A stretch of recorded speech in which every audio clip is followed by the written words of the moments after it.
definitivamente, Vero, porque cuando uno está con esa pancita inflamada, hinchada, pues no nos hace gracia, además que molesta. Y esto se debe muchísimo a las comidas, alimentos, bebidas.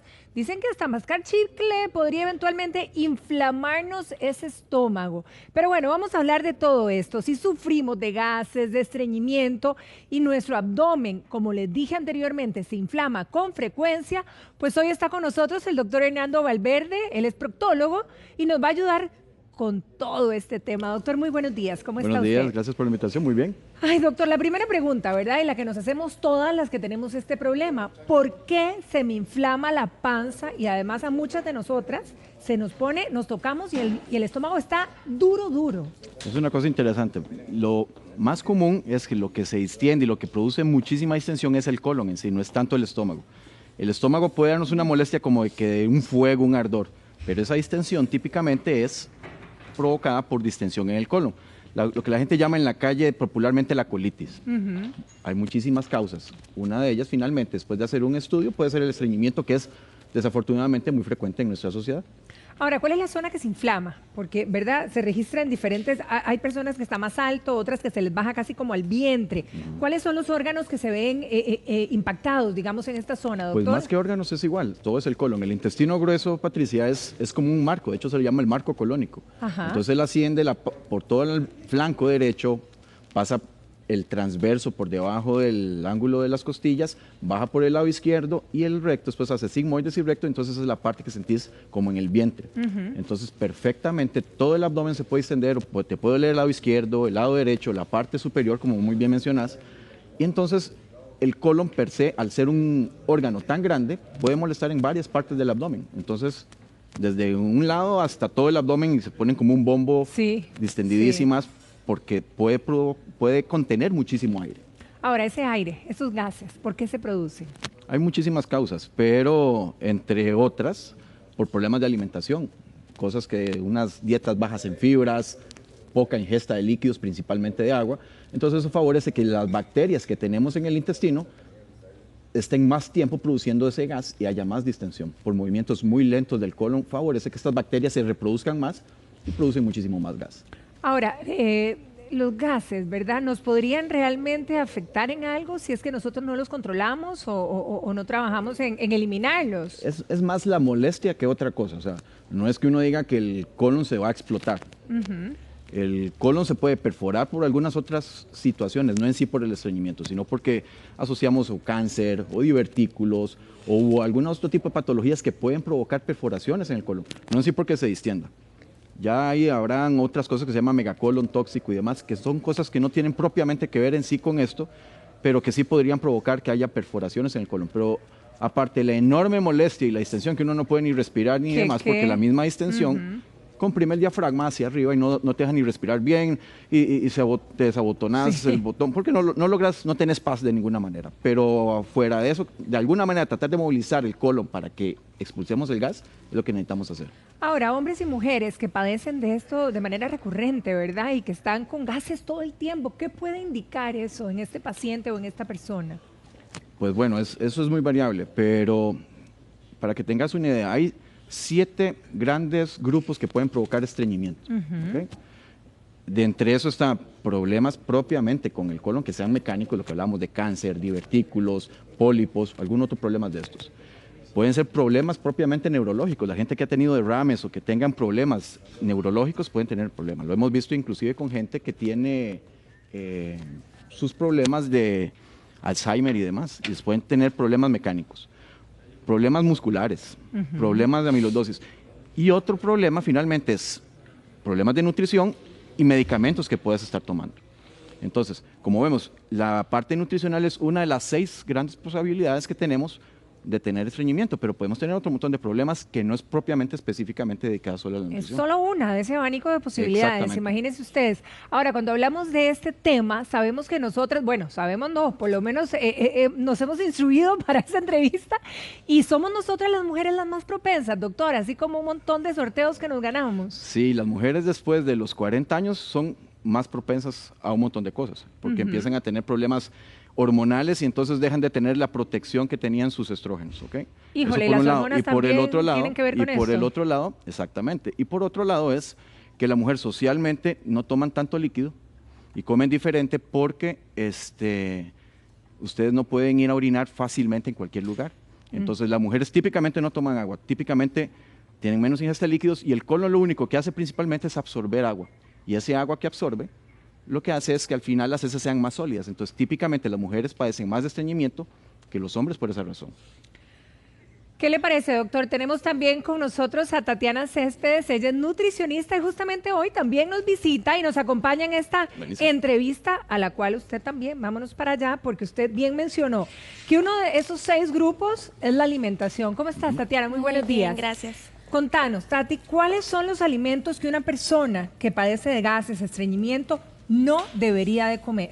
Ok, los alimentos que no deberían de comer una persona, sobre todo que tiene estreñimiento, nos vamos a basar en lo que son las harinas blancas, es decir, las harinas refinadas. Llámese panes, repostería, queques, galletas. Las galletas con relleno, el relleno es pura azúcar, entonces lo que estamos haciendo es saturando el cuerpo y el intestino de la misma harina blanca que es, como les dije antes, lo que es la harina refinada.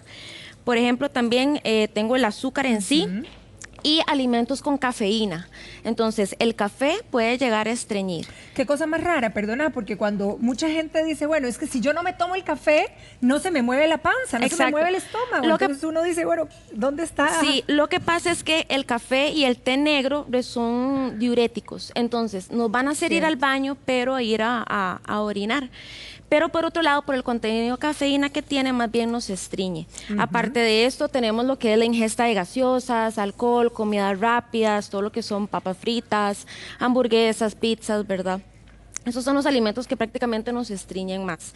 Ahora, los alimentos que nos pueden provocar más que todo gases, ese tipo de malestar, son los alimentos coliquientos, que entre ellos tenemos lo que es el brócoli, coliflor, repollo, inclusive los mismos leguminosas.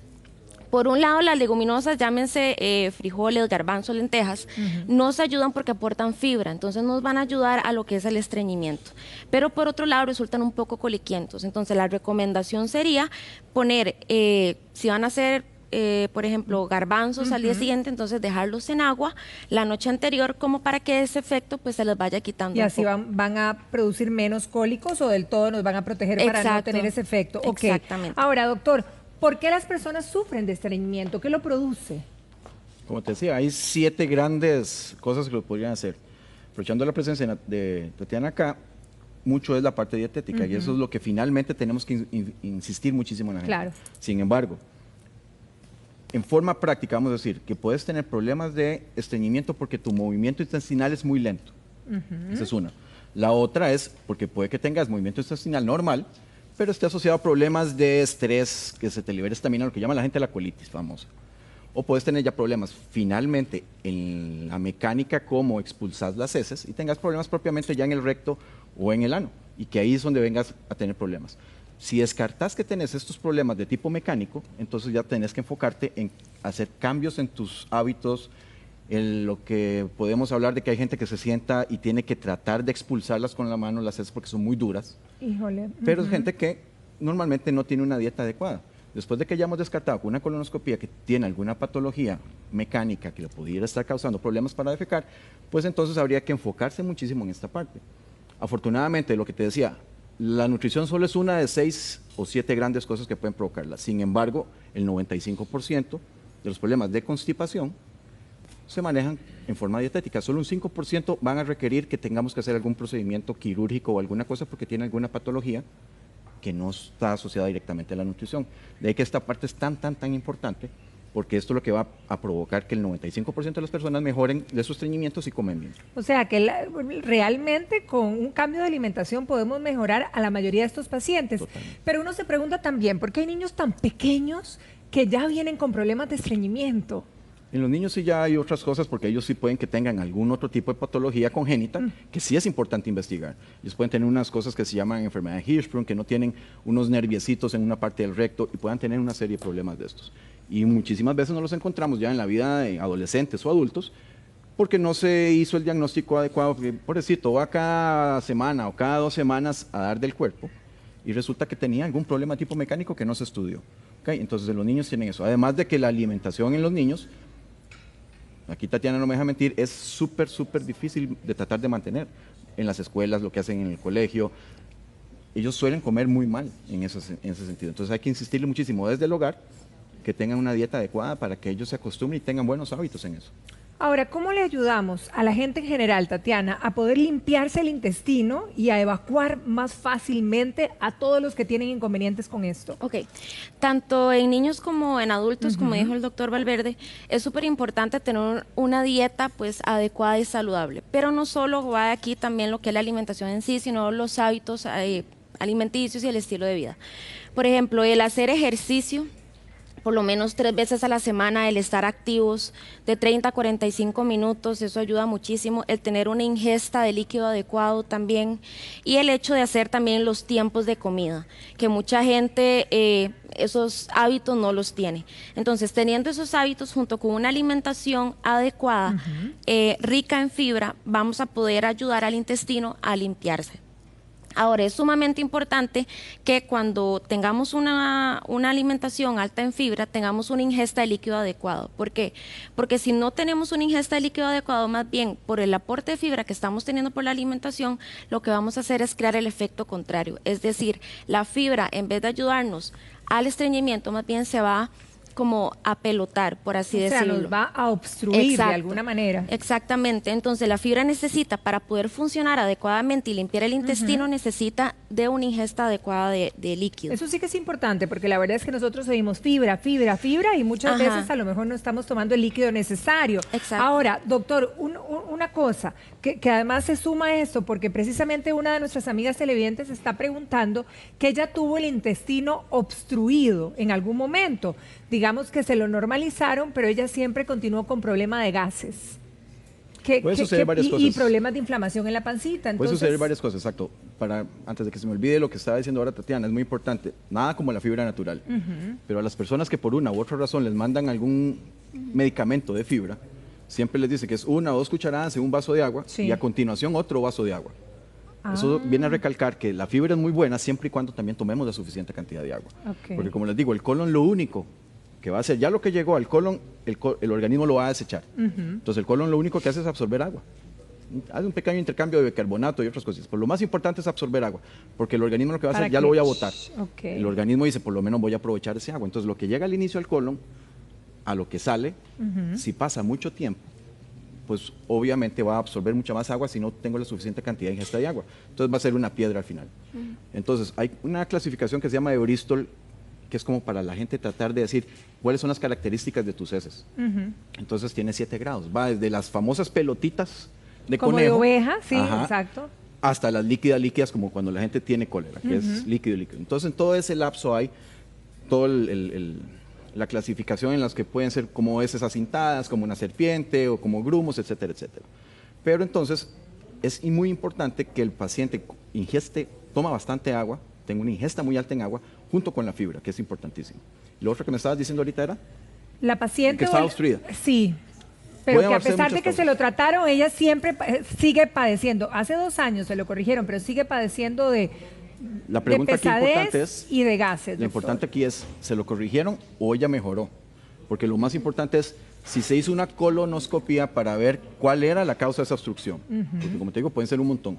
Claro. Si descartamos que tenga algo mecánico, entonces hay que empezar a evaluar una serie de cambios en el hábito dietético, porque habría que descartar si es que tiene un problema de su contracción en el recto o si tiene problemas de contracción en el colon. Pero lo primero hay que descartar algo orgánico. Entonces hay que preguntarle a esa señora si ya se hizo una colonoscopia. Eso es lo primero. Sería lo primero para ver si verdaderamente se hizo la corrección del caso. Claro. Ok.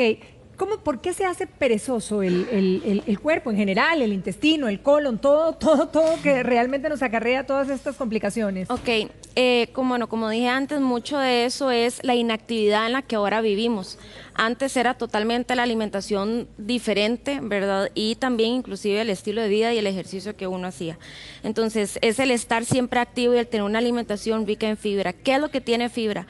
Vegetales, no harinosos, todo lo que son frutas, carbohidratos integrales y demás. Aquí tengo diferentes opciones. Bueno, por ejemplo, para desayuno puede ser perfectamente, esto es como para niños, ahora que están de vacaciones, como también, también, pero también como para niños es súper importante. ¿Por qué? Porque los alimentos que tienen fibra generalmente pues no tienen un sabor dulce, no son azucarados, demás, entonces no son atraídos. Entonces esta es avena integral, ¿verdad? En hojuela integral, se hierve un poquitito en leche descremada, entonces siempre hay que darle como algo llamativo al plato, ¿verdad? Entonces el hecho de que tenga frutas, pasas, semillas, eso ayuda muchísimo, es un gran aporte de fibra. Además decorado con una carita divina y el pelito, ¿no? Perfecto.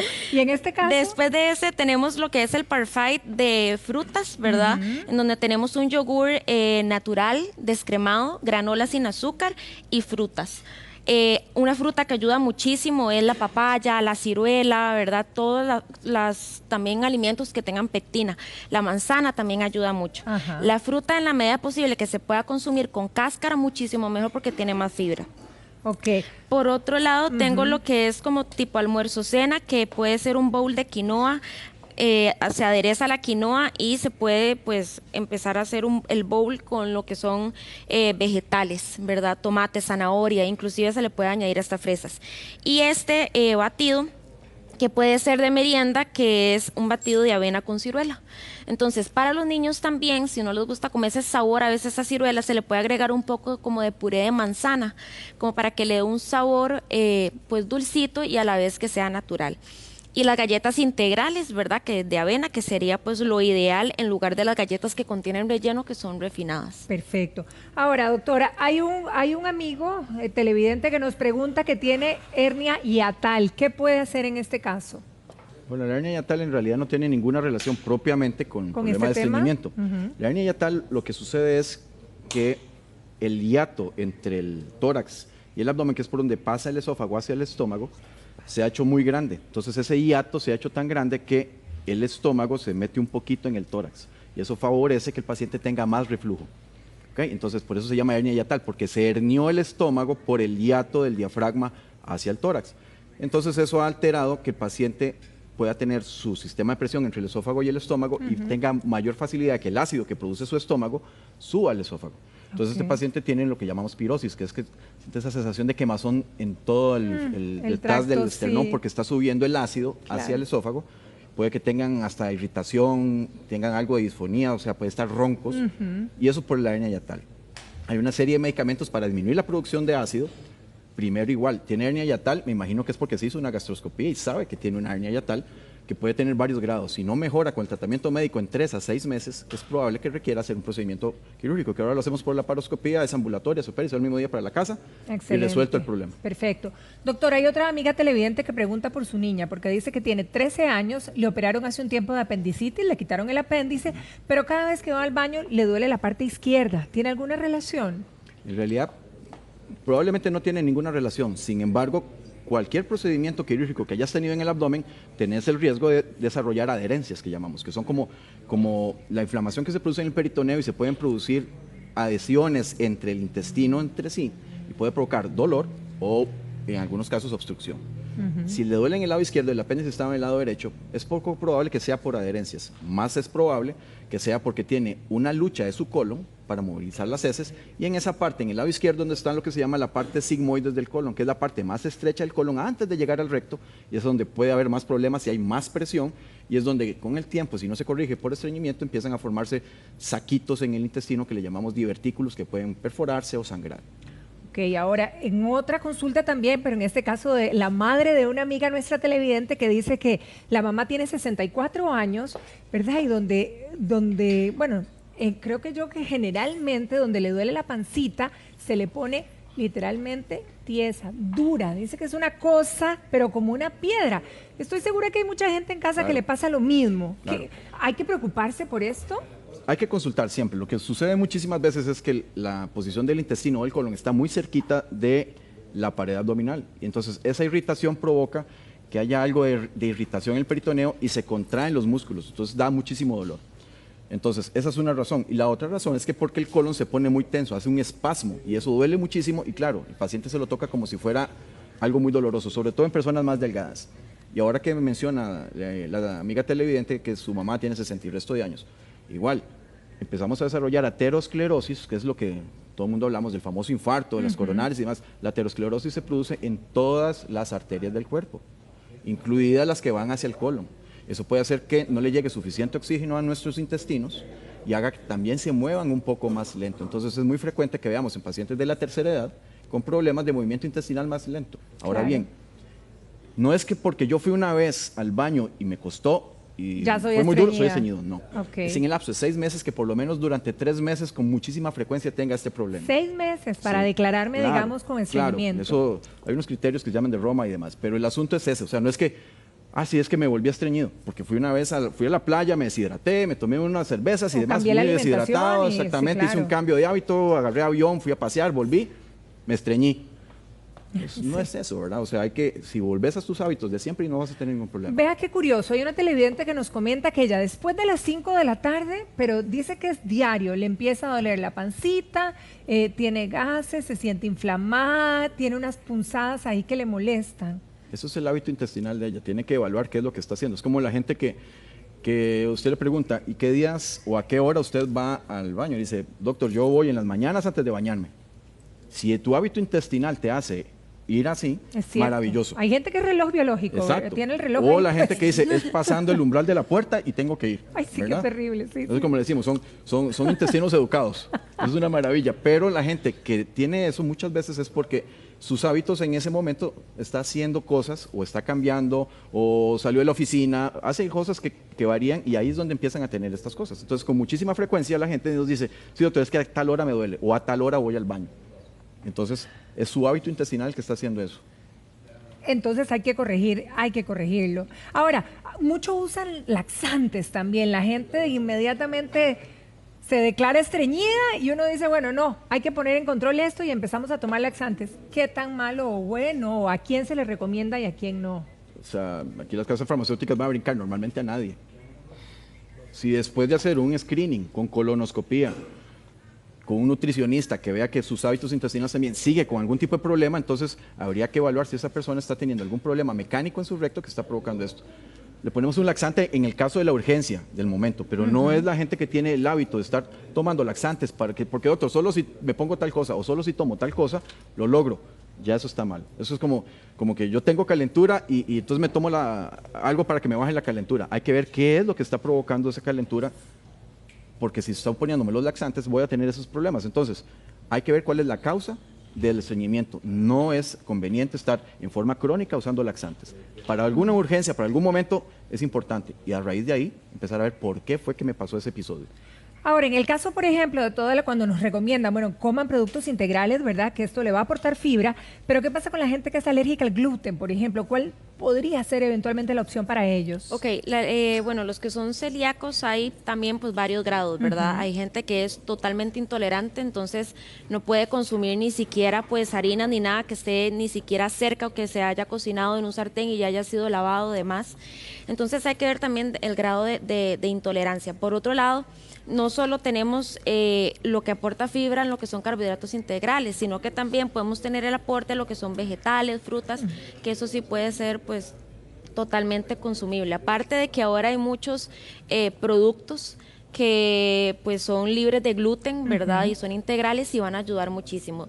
Siempre debes recordar que es el hábito, o sea, el estilo de vida que nosotros tenemos junto con la alimentación y tener un adecuado consumo de fibra junto con una, pues, correcto lo que es ingesta de líquidos. Y también pues evitar lo que son azúcares, evitar también las grasas saturadas de las carnes rojas, inclusivemente la proteína en sí, todo lo que son carnes, pues no tiene fibra como tal, entonces como que ni afecta, pero tampoco beneficia, ya que por ejemplo la carne roja tarda más en lo que es digerirse el cuerpo y todo, entonces ocupamos alimentos que muevan el intestino, ¿verdad? Y que ayuden a vaciar el intestino totalmente y de una manera pues rápida, ¿verdad?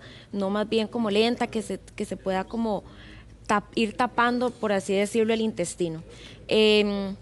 También otra cosa pues súper importante es promover, ¿verdad? Lo que es en niños, el consumo, o sea, desde pequeños, el consumo de fibra y demás. Buenos hábitos. Exacto. Los niños al principio no saben si un batido, por ejemplo, está dulce o si una ensalada está muy salada. Aparte, o sea, aunque le agreguemos, qué sé yo, un poco de sal, un poco de azúcar, ahí sí ellos van a empezar como a agarrarle el gusto, ¿verdad? Que ya algo le falta azúcar y demás. Y ahí estamos incentivando pues al niño a consumir azúcar desde una edad en que ellos ni siquiera pueden distinguir cuando algo realmente es dulce o cuando algo realmente está en su estado natural. Y como dijo el doctor, o sea, la educación nutricional viene mucho desde la casa. Ahora hay que empezar desde chicos. Exacto. Ahora se pasó el reglamento de colegios y todo, de evitar ese tipo de vender cosas azucaradas y demás, pero los niños lo siguen llevando en sus loncheras. O sea, entonces, somos los padres. Exacto. Bueno, eso nos queda clarísimo. Les agradezco a ambos doctores porque la verdad que nos queda claro el panorama. Hay que trabajar en eso y bueno, hay que cambiar hábitos, alimentación, líquidos, lo que tenemos en nuestra mesa a diario. Que pasen un feliz día. Y muchas excelente gracias. Tema para iniciar, ¿verdad? Con un estómago funcionando como se debe. Muchísimas gracias.